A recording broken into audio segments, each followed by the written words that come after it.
Good morning, my little skadoosh nudes. It's October, and you know what that means? It's my time of year. It's about to get spooky. Guys, it's October. Let me know what the f you want me to film. Do you guys want me to talk about haunted houses? Do you guys want me to, do a 3 a.m. challenge or release 3 a.m. merch? Coming soon. Do you guys want me to go hang out at the top of a mountain and try to do a ritual like I did last year? That was horrifying, actually. I don't know, let me know in the comments down below or text me. Guys, it's October. I want to put out some crazy content for you this month. Speaking of, we're doing a lot of haunted, scary SamGolbach videos and traveling all over. So if you want other spooky content this month, go check it out on our SamGolbach channel. But let's get into it. Top 5 real haunted houses. Last year we did the fake haunted houses, the entertainment type of haunted houses. But today we're gonna be talking about real haunted houses. Houses that are actually deemed haunted that people live in. Like the Winchester house that we all went to last week on the SamGolbach channel, or like the old trap house. That was a pretty haunted house. Why isn't this on the list? Maybe it is. But let's get into it. These are actually extremely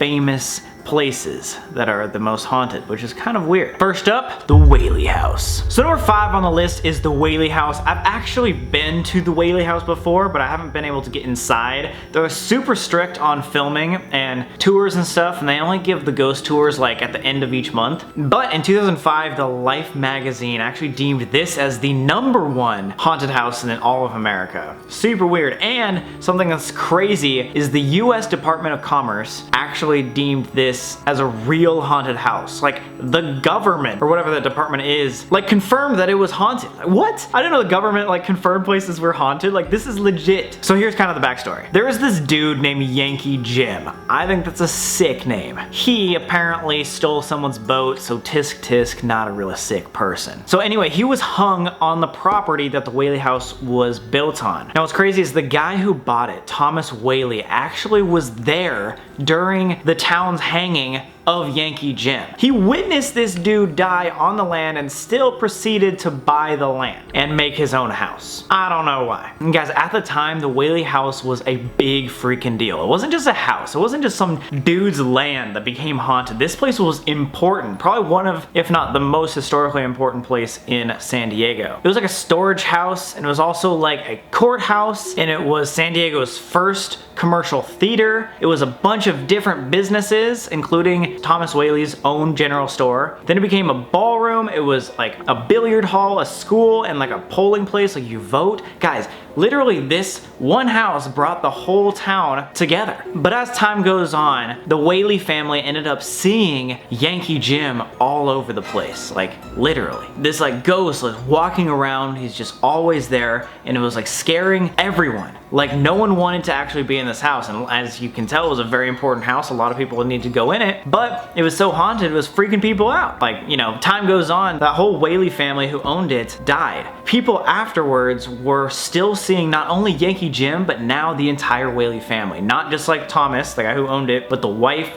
the daughter, and even their dog is sighted there. I've heard a lot of crazy stories about the Whaley House, and we might end up going to the Whaley House soon, so I don't know, like the video. So I really want to check it out for myself. I think this has got a lot of hype around it, but I don't know, maybe it's a tourist attraction, but there's only one way to really find out. On the other side of the United States, our number 4 placement for most haunted house would have to go to this place in New York City called the House of Death. It's got a really bad name. I mean, it wasn't always called the House of Death because people live there and you don't usually want to buy a house called the House of Death. No one really understood why, but that one building caused a lot of people to die there. Like just residents, not like random things. Like, yeah, just, it was a normal like residential place. This wasn't like a hospital where people were meant to die. It was like, yo, I want to go live at this house, die. Oh, I want to go live at the house, they're dead. It's like, why are people dropping dead? It's crazy. To give you a perspective, before it was named the House of Death, there was 22 residents that died there. How? I feel like after number 3, people would be like, yo, stop living there. This was like a famous part of town. Like very well-known people also lived here. Even like Mark Twain. And no, he didn't die there, but he did have a lot of paranormal experiences. Mark Twain noted himself as like a ghost skeptic. He didn't really believe, but he wrote like a very descriptive paranormal experience that he had in this home. He only lived there for like 1 year. He said he literally witnessed a large piece of wood moving and floating in the air by itself. You know, Mark Twain, like a very well-known guy, like he's not just gonna make up some random story and get like bad press and make him seem like a dumbass. Like he legit had this, wrote him. He was like a trusted, well-respected dude. And even though Mark Twain didn't die in this house, it is said that all the residents afterwards and the people that keep visiting this house of death see Mark Twain often. He lived there for 1 year and he just wants to like return. It was like a bad place, but this is the weirdest one. The murder of Lisa Steinberg. And this is really honestly quite sad. So the Steinbergs are living at this house, and one day the wife comes in and looks at the ground, and her 6-year-old daughter, Lisa, is dead on the floor, bludgeoned. Everything. She was naked, bruised up, broken bones. It was horrible. After all was said and done, apparently the father just randomly started like abusing the mother and the daughter consistently in this house, and then randomly had a freak attack, literally killed his own 6-year-old daughter. Like, not clean, like really brutally. So I don't know what goes on in this, what causes all these horrible things to happen there, but yeah, this really famous haunted house actually housed a true evil killer. Just like another house in New York that housed a killer. The Amityville Horror House. Alrighty, number 3 on this list is honestly one of my favorites. I think it is Colby Brock's favorite. He has wanted to go to the Amityville Horror House for years and years. I don't know if you've heard of it. It's a very, very famous house for a very bad reason. So if you don't know the story, quick overview because it's really pretty intense. Just outside of New York on Long Island, this was this guy named Robert DeFeo Jr.'s house. On November 13th, 1974, he came into his house, 23-year-old guy, with a rifle and killed both of his parents and all 4 of his siblings, and then dipped. What? They're all just asleep in the middle of the night, and he walks in and kills his entire family out of nowhere, and then pieces out. So that was like this giant massacre crime scene thing, and a lot of the like Amityville horror stuff that you probably heard about is about that crime scene. Now that one scene led to all like these horror and paranormal folklore afterwards. And from that point on, it affected everybody who stayed there. So there was this family right after, the Lutz family, that tried to buy this house, you know, because they thought they would get a really good deal on it because of the murders. And they did. They bought it for a very, very low price, and they started moving in, and less than a month, only 28 days later, they moved away. They literally said they could not take it in there. So after 28 days,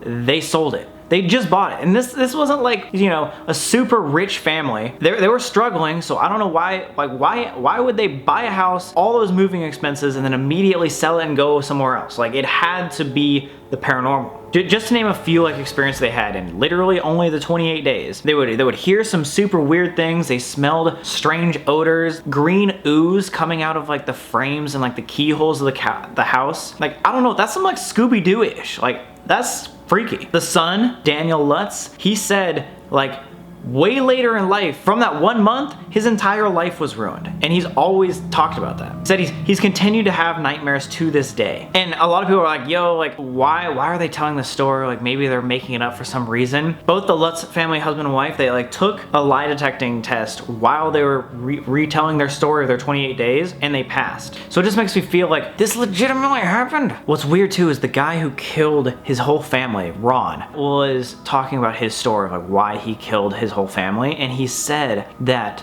he heard voices urging him every day living in that house to kill his family, so he finally acted on those urges. I don't know if that's just something that's crazy and he was just a little psycho, but it sounds like the hauntings of the Amityville Horror House started even before the killings, and that's the weird part. Moving on! Number 2 is actually the most famous haunted house in the entire world. It's the White House. Bum bum bum. Bet you didn't see that one coming. Well, actually, the White House does hold some very scary things. I'm not gonna get political talking about the White House, but guys, go vote. You know, go register. You know, if you're a young person, we got this. Let's freaking vote. Do your part. Come on. But yeah, we're only gonna be talking about the paranormal scary things that go on at the White House. I know there's probably a lot of weird things that happen there. But as you can tell, there's a lot of history that goes into the White House, and a lot of very important people and a lot of people in general that have come in and come out of the White House. So because of that fact, I think that it holds a lot of, I don't know, power, paranormal thing, because there's just like, I don't know, a lot of energy and a lot of very important stuff that goes on there. But let's just get right down to it. People be seeing ghosts everywhere. I'm talking like just hanging out in the living room, and when they're bowling alleys, looking through the windows, like people are seeing ghosts and hanging out with them. I don't know what's going on in the White House, and quite frankly, before this video, I didn't even know that the presidents believed in ghosts, so that's pretty cool. But one of the most cited ghosts is actually Abraham Lincoln. I love Abraham Lincoln, so that's freaking sick. The most frequently cited, and not just by like visitors or random people, but like other presidents, first ladies, like very influential people, or other people that have taken the Oval Office have seen Lincoln there. Eleanor Roosevelt even like used to work in Abe Lincoln's like old bedroom, the Lincoln bedroom, and she would see him all there and like feel his presence like working there alongside her. I was like, very weird.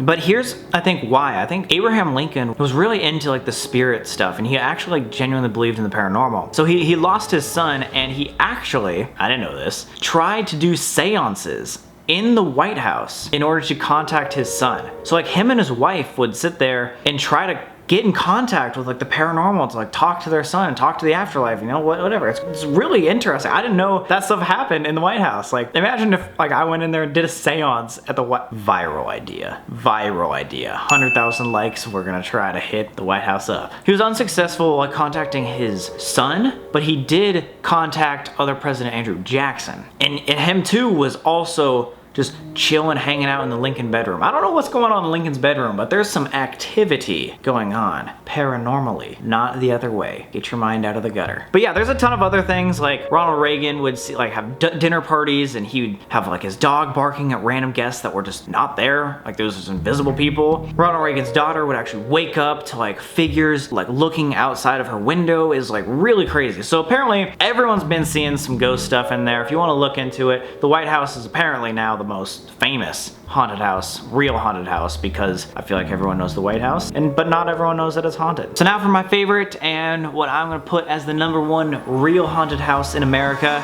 the Villisca Axe Murder House. This one's the creepiest of them all because the crimes and the craziness that it went on in this house were never solved. There was one of the craziest massacres in American history, and no one knows who did it, or how they did it, or why they did it. And to be quite honest, it's like extremely sad. I think this is truly an evil act that created a very paranormal house. So anyway, at the Villisca Axe Murder House, I think you can kind of understand what happened. But in the middle of the night, sometime between midnight and 5 a.m., an assailant, unknown again, we have no idea what actually happened here, came into a house and murdered all occupants of the house. And there was 8 people. And he didn't murder them quick. He didn't murder them with like, you know, a gun. He chose an axe, the family's axe. So since we don't know what actually happened there, I'll explain what happened afterwards. Ross Moore went up to his brother's house, J.B. Moore, who owned the place, and his family was the one who was the victims. And he just walked in. When he got to the house, when he got into the door, he just saw there on the ground 2 dead bodies with dark stains all around them and bed sheets over them. And here's the sad part. The 2 first dead bodies that he saw were Lena and Ina Stillinger. And they were 12 and 8 years old. They were young kids, like in a brutal axe massacre. Like, oh my God. So this person came in while they were all sleeping and axed each one to death, and then covered them up with bed sheets, each one the same thing, and then just walked out, left the axe there after like trying to wipe it off, and just pieced out. No one ever found him. It's so weird. It's like if no one wanted to kill them, and like, you know, they still had other family, like no one was out to get them. There's no reason for it. He didn't take anything really. He just killed them and left. It's just so weird. And when they got there, all the doors were locked. Somehow this person was able to get inside, you know, like close all the curtains of the windows and everything, and kill all these people in their sleep with an axe. So this just doesn't make any sense, and especially that you can't even figure out who did it. So for those of you guys that are like, yo, if you left the axe there, like why couldn't you do like fingerprinting? Apparently, like since it was 1912, like fingerprinting wasn't really like a thing, like it was just beginning. So like they didn't really have the technology at that time to deduce everything just from fingerprints on the axe. Plus he wiped it down, so it's a little harder too. But just like, I don't know, it's like sad because the adults and then all these like little kids, there's 8 people, they're all like dead and they're asleep, and there wasn't really like much to gain from this guy. Like there was no, I don't know why, it was just like an act of cruelty for no reason. Anyway, people still say that the Moore family's ghosts are still there, and just like the bad energy is there too. So you can go and stay at the Villisca Axe murder house and see if you feel anything, catch anything, or just like understand the negative energy that comes with it. So again, that might be somewhere that we end up trying to go to. I just think it's like, I don't know, these places are brutal. But also I want to say, if I didn't mention a house that you know of that's super haunted, or if you want us to go to one of these houses, let us know in the comments. Like this video up. I really want to see if you guys are really interested in these houses. The only way that I know is if you respond, like, comment, all that good stuff, so we know which one's your favorite. We might end up going to go check out one of these, especially the Whaley House. That'd be freaking dope. Let's seance with Abe Lincoln. That's dope. But with that being said, make sure to go check out the Sam and Colby channel for all the crazy scary content. Go get the merch, text me, and I'll see you next week with another video. So peace. Wait, subscribe. Now you're good. Adios.